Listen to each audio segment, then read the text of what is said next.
Technology's always had a big impact on geopolitics, on human condition over the course of history. So what's special now? We can look at the grand challenges that we're facing as humanity. There are a few that are obvious. Longer term is really a challenge to digital capitalism and democracy and the system itself. There were proposals to have energy as a foundation for money back in the early part of the 20th century. Welcome to the OrionX Download. This is a podcast where we discuss and simplify the big ideas in technology that are changing the world. Hi everybody, welcome to another episode of the OrionX Download. And as usual, I have with me Dr. Steve Perno, my brilliant colleague. Steve, how are you? Hi, Shaheen, and great to be here again, as always. Absolutely. So we have a major topic that we've been wanting to cover for a few years, and today is a good time to finally do this, and that is technopolitics. And we're going to unpack this in the next 30, 40 minutes and beyond. As you all know, we've been covering advanced tech under the umbrella of digital transformation for a few years now. That means IoT, 5G, HPC and supercomputing, AI, quantum computing, cryptocurrencies, fintech in general. And as of recently, Steve, you've been looking at fusion and a bit of space. Now, we've noted a few years ago that the impact of technology on everything is just mushrooming, and that has an impact on global competitiveness and therefore on policy and supply chain. And we obviously see that out there in the gold rush frenzy that is observed towards advanced technologies, exascale supercomputers, quantum computing, AI for sure, space tech, biotech, robotics, on and on. So really, maybe the first question we can tackle before we unpack it further is that technology has always had a big impact on geopolitics, on human condition over the course of history. So what's special now? And my view is that what's different now is its scope, its scale, and the speed, and the fact that the engine of technology this time is information. It's different. How do you see why technology now? Yes. Well, I think it's our thesis at OrionX that technopolitics is coming to challenge geopolitics on, shall we say, at least an equal footing. That in the past, technology has been in service of geopolitics, but the physical configuration of the world, the oceans and the mountain ranges, the things that have defined borders and nation states and that nations have struggled over, has really dominated. And I think the very instant when things really changed clearly was the invention of nuclear weapons in 1945.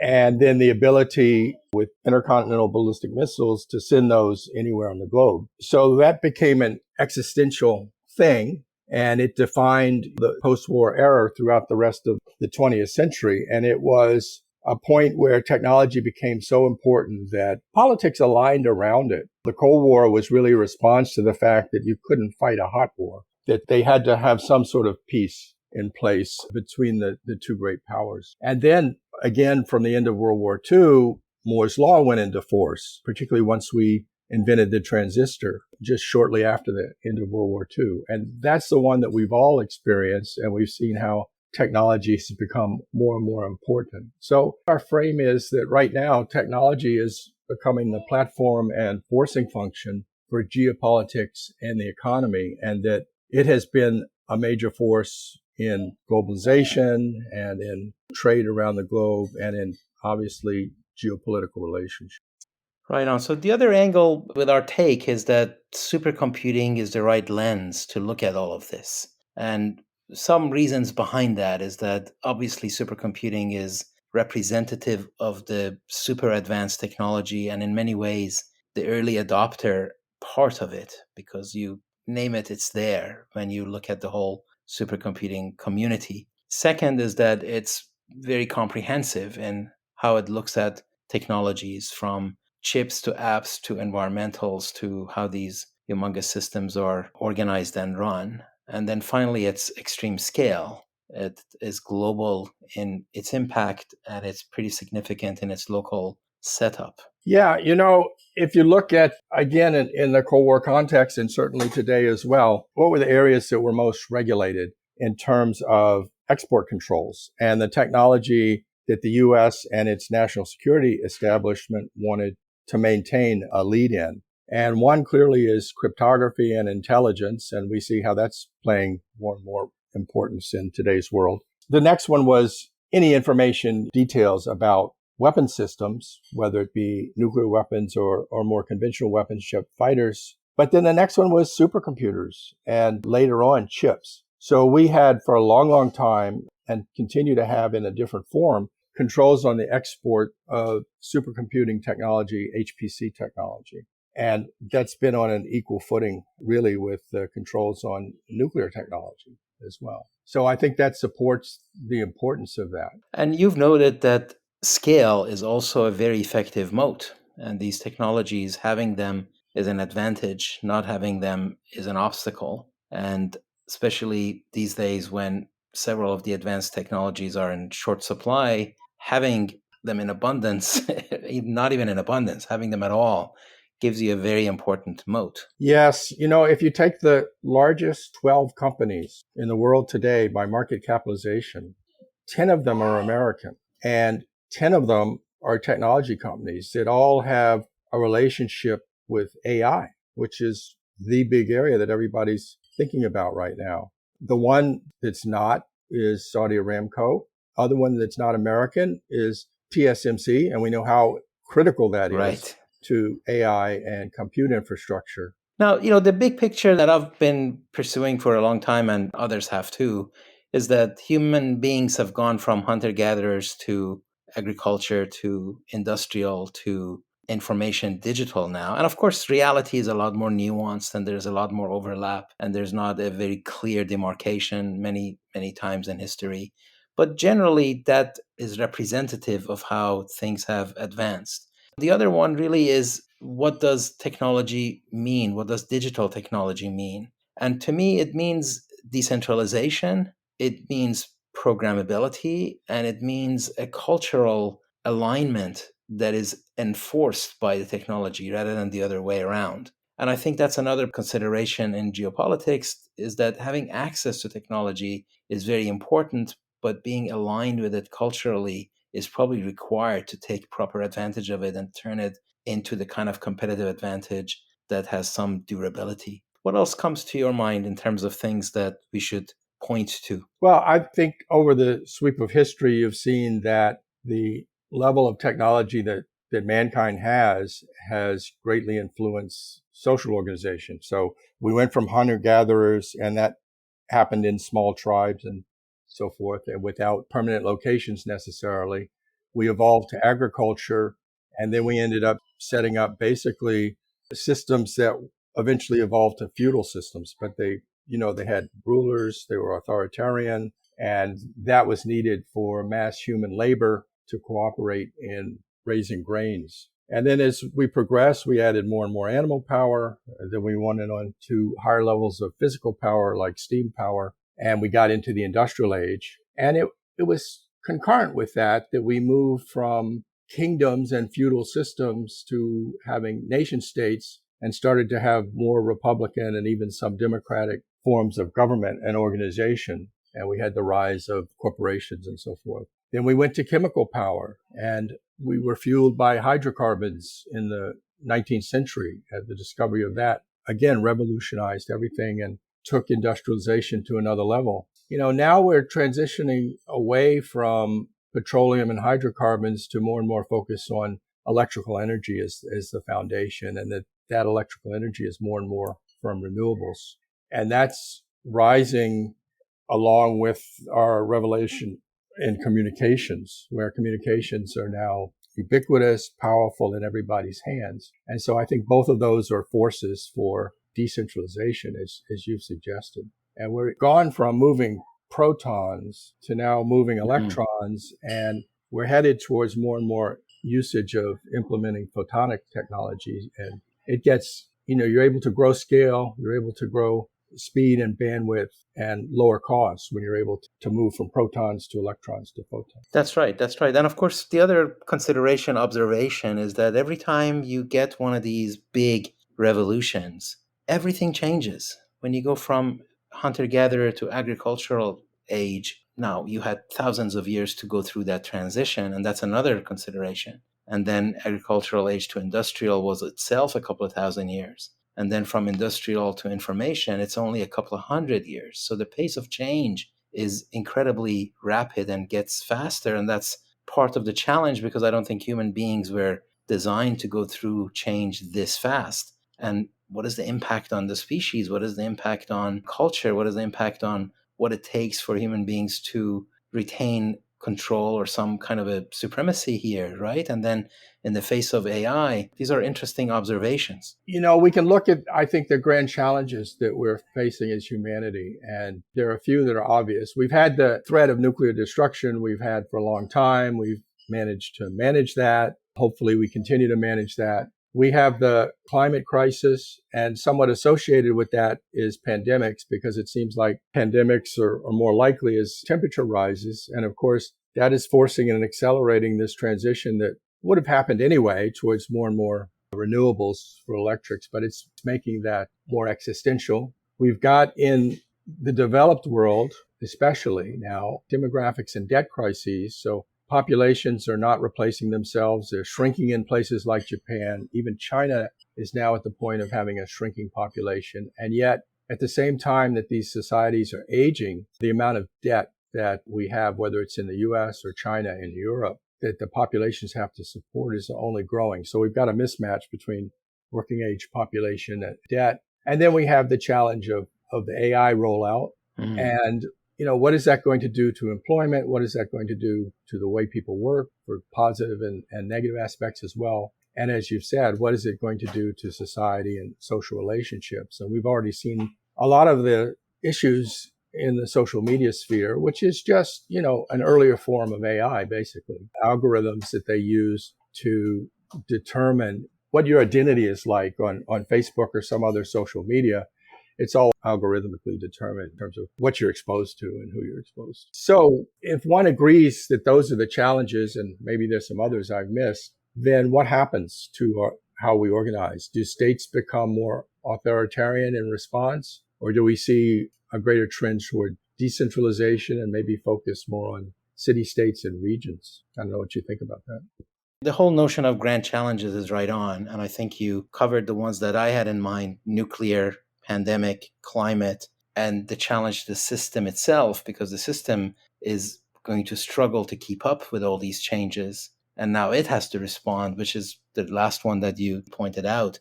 And then, of course, AI. And the AI challenge, I believe, is in three categories. The short-term challenge is digital mistrust and the ability to have deep fakes, and armed with the dissemination power of social media, that's going to cause self-harm. So short-term is digital mistrust causing self-harm. Mid-term, I see it as digital labor, the ability to transition some jobs to heavily augmented or completely replaced by AI. And that doesn't have to be wholesale for it to have an impact, a disruptive impact on society. And that is going to challenge the economic models. So the midterm, digital labor and economic models. Longer term is really a challenge to digital capitalism and democracy and the system itself, and the need for a new model. Those who get it right will have an advantage for the following many decades. So the stakes are very high to get this right. But I keep coming back to that decentralization, programmability, and cultural issue, that you're not going to get it right in the absence of the right culture, the absence of the right structure. As you mentioned, going through the history, some of the practices have shifted, social activities and how work gets done has shifted, and that is poised to have to shift again. When it comes to the relationship between government and AI, there's two major sides to it. One is, how do governments regulate AI? Should they, and in what manner? But the other is, how should they employ AI? And we know they're going to employ AI. They're certainly going to employ AI in the military, and they're going to use it as part of the larger umbrella of information warfare and cyber warfare. But they're also going to use it to manage conventional warfare and logistics for conventional warfare. But then AI is going to be used in the other functions of government as well. It's going to be used in the court system. It's going to be used in the healthcare system. We're already seeing extensive usage of AI in the healthcare system. So when is it appropriate for AI to contribute to writing legislation? It's going to happen. There's probably some intern on Capitol Hill who's already using ChatGPT to draft proposals for legislation. That's probably a good assumption. You're right. Now, it's also an observation that every time these big revolutions happen, while they impact everything, they solve some of the problems of the previous revolution and perhaps create problems of their own that perhaps other future revolutions are going to have to solve. So we do see the ability to solve some problems because we now have that capability. Industrialization solved a whole lot of problem. Medical technology solved a whole lot of problems, increased human longevity, etc. But also industrialization created the climate challenge that we now have. And you can now see that AI is going to solve some problems even as it produces some new problems, albeit those problems may just be transitory. Like, how do we transition from where we are to AI nirvana? Even if you grant it that it's going to be all great, between now and when you get there, a whole lot of people might be impacted negatively. And that's a disruption to society that we can and should try to avoid. I don't know how we would decide what AI nirvana is because AI is evolving on a time scale of exponentially on a time scale Yes, of less than a year, right? that's So right. right now and for the rest of this decade, it's going to grow a factor of E every year, if not higher. And who's growing it? The 10 largest companies in the world.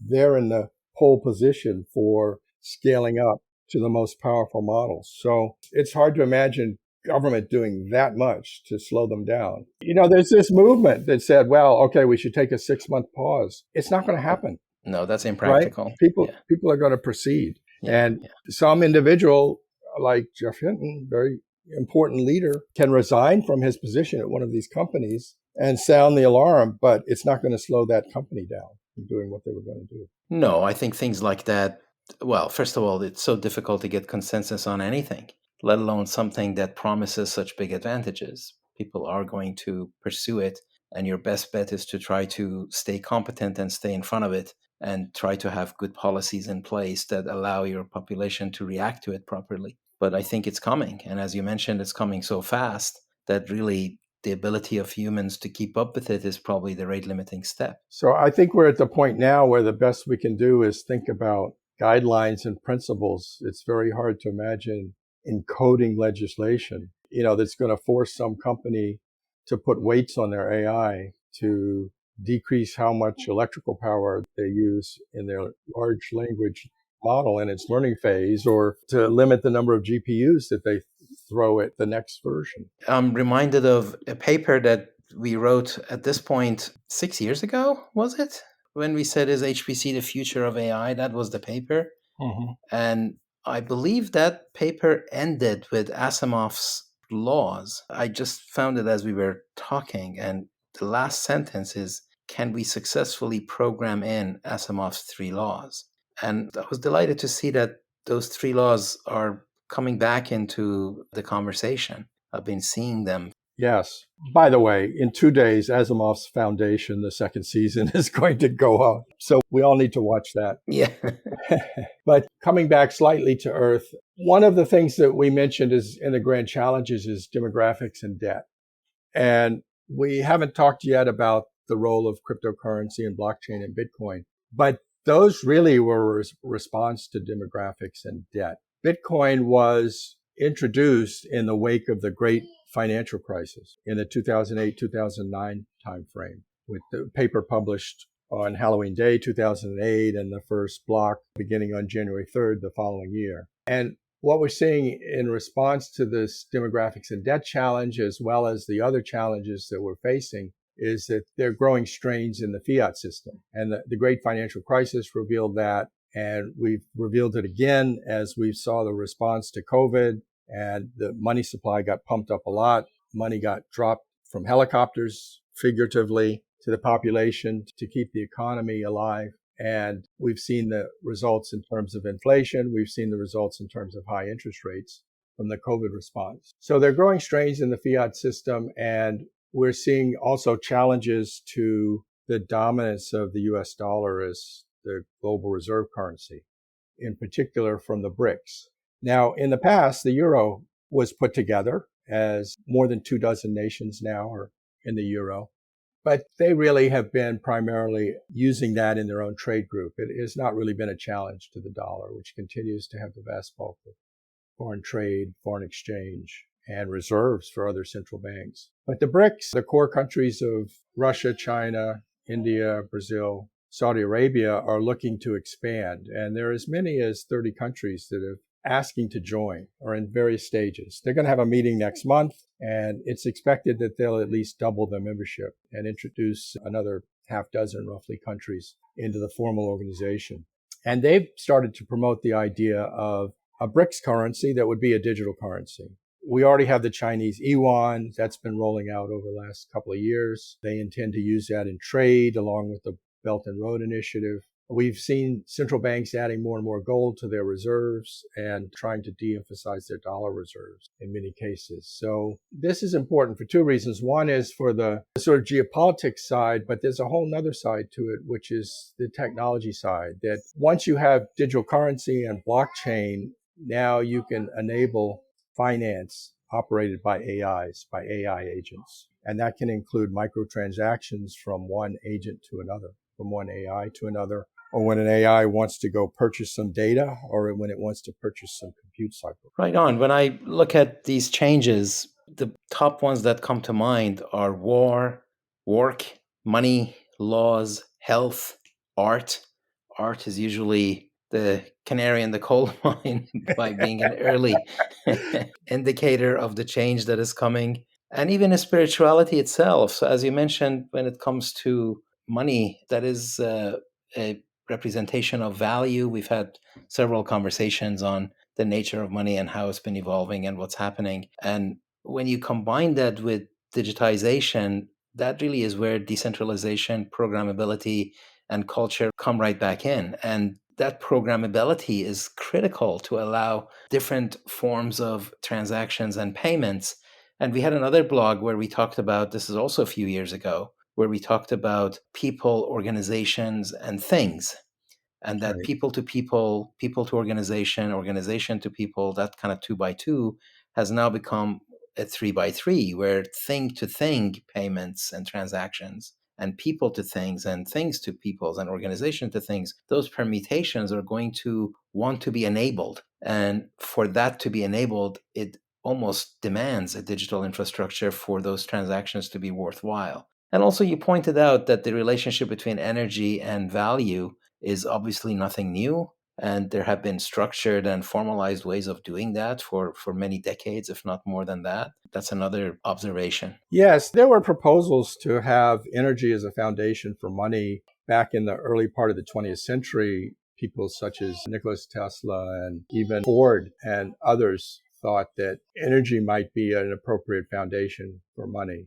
Bitcoin is essentially encapsulated energy together with, of course, the cryptographic techniques that allow you to prevent it from being counterfeited or double spin and to create a decentralized ledger. But that encapsulated energy now is, while substantial, is not a huge contribution to the carbon budget, but it does have to be substantial in order to ensure value. And it's different from how we used to think about money, which is you create the money and then you have to secure it. You have to put it in a vault. You have to have armed guards. Well, now the security is automated. So you don't need, it is the vault. Mm. It is its own complement of armed guards. And it is its own Brinks truck to move it around. And in fact, anywhere on the globe. And because we have Lightning and other second layer solutions for Bitcoin and other cryptocurrencies, then we have the possibility of having very small transactions. And this is what enables things to things, because they can be very rapid, very tiny if necessary,